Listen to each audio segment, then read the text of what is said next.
Today I'm joined with James. How you doing? You okay? Not too bad, thank you for asking. So we are going to be talking about Checkatrade memberships. Obviously, we've got a few different businesses that have used it in the past. What's your thoughts, first of all? It's quite a broad question, and I think initially my answer would be yes, it is worth it for a lot of industries. I Mm. think that it can be good value for money. I have heard a lot of horror stories where people have been spending quite a lot and not generating any leads or very few leads, or it has been shared between a dozen different companies.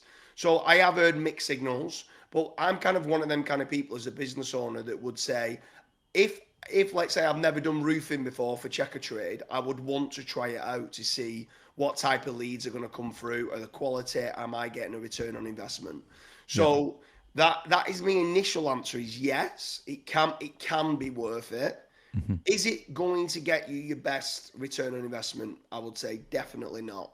So I'm gonna flip the question back to you and say, how do you think Checkatrade compares against using other lead generation companies?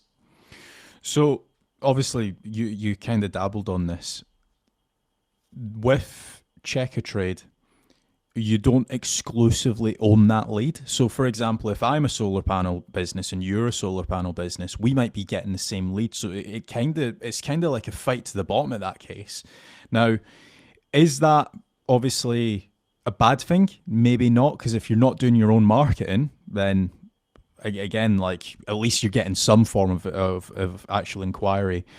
But what are some actual alternatives to Checkatrade? So obviously you've got hiring your own marketing team internally. Now that's probably going to be the probably the best setup unless you think otherwise, because it's happening within your actual website. So your website's ranking for more keywords in terms of SEO and Google and stuff like that.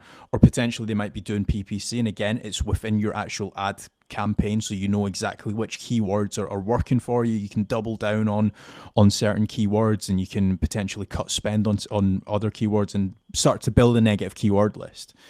So that's obviously going to be my go-to strategy, having your own actual marketing team. But I do understand that not every business actually can afford hiring an SEO expert or a PPC expert full time, and you might need a web developer, and you might need a CRO guy, ads person, right? It's going to cost a lot. But again, dream scenario, that's probably my go-to.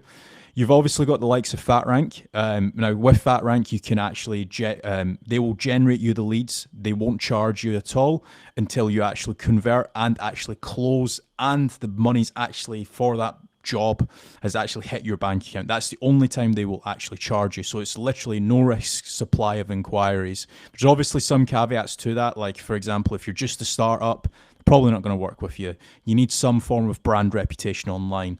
So just have that in mind. There's obviously other scenarios as well. So you could hire a PPC or SEO agency to actually do the work for you. They're probably going to charge you like a 2-3 grand a month retainer, depending on how much work's actually involved. And that again is another way that you can actually move forward. There's other things as well, like other premium listings that you can get. So like Bark, for example, Checkatrade, Builder, Yellow Pages Premium as well. But again, every single one of these scenarios that I've just mentioned, you're going to want to track to see what's actually working and what's not. Even if you were to go and hire your own in-house marketing team, you need to go and set up those KPIs. It's all fine and well going and hiring a web developer, a graphic designer and stuff like that, but how much money are those people actually generating your business? Yeah, for sure. I mean, you've touched on a lot of things there with regards to the in-house marketing team. That would be the holy grail of any successful business, generating your own in-house leads. It can be costly. It can cost you a lot of money, and if not done correctly with the right business mentor or the right SEO team or the right PPC team, can cost you a lot of money. But yes, if done correctly, that would be the holy grail. That's would be where I would want to be as a builder, a plumber, an electrician, a roofer, to have that in-house team, knowing exactly what keywords convert, doing my consistent, doing my testimonials and my case studies. Um, but yeah, I mean, for me, you touched on it at the end. Business owners need to look at one thing, and that's ROI and what return on investment that they're getting and tracking the KPIs. So with regards to Checkatrade, yes, it could work in your industry. It might not work in your industry. But so what you should be doing is maybe tracking it, seeing it, maybe trying it for 3 months, trying Yell.com premium listing, trying, like you said, FatRank.com, trying even other lead generation companies. If you can't have your own in-house team, look to hire an SEO specialist or an SEO agency and a PPC agency. Holistically try and do everything and see initially what's going to get you your best bang for your buck. And then Yeah.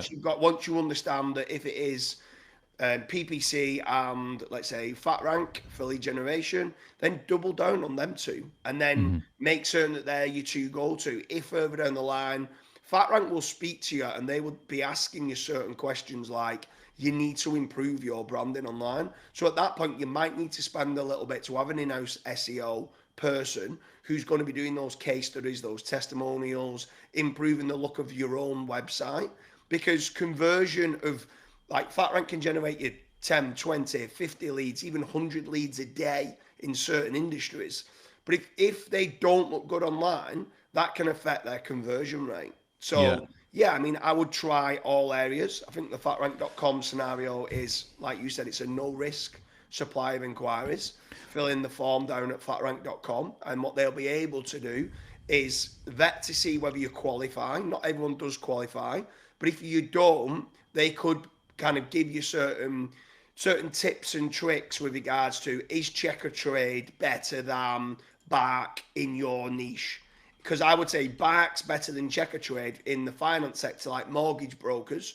But then I would turn around and say that, let's say you're in the plumbing sector, I would say that Checkatrade's better than Bark, for example. So there's Yeah. different niches and different industries where Checkatrade might work well, and there's others where I'd say you can get better bang for your buck.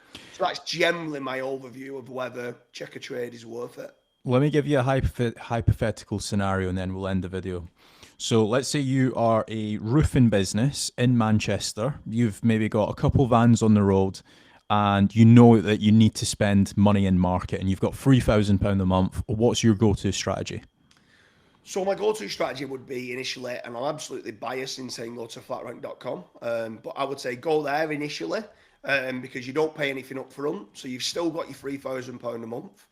I would then try to touch on what I genuinely think is my best converting keywords, and I'd spend a very low budget on PPC, even just to collect the data of what's going on.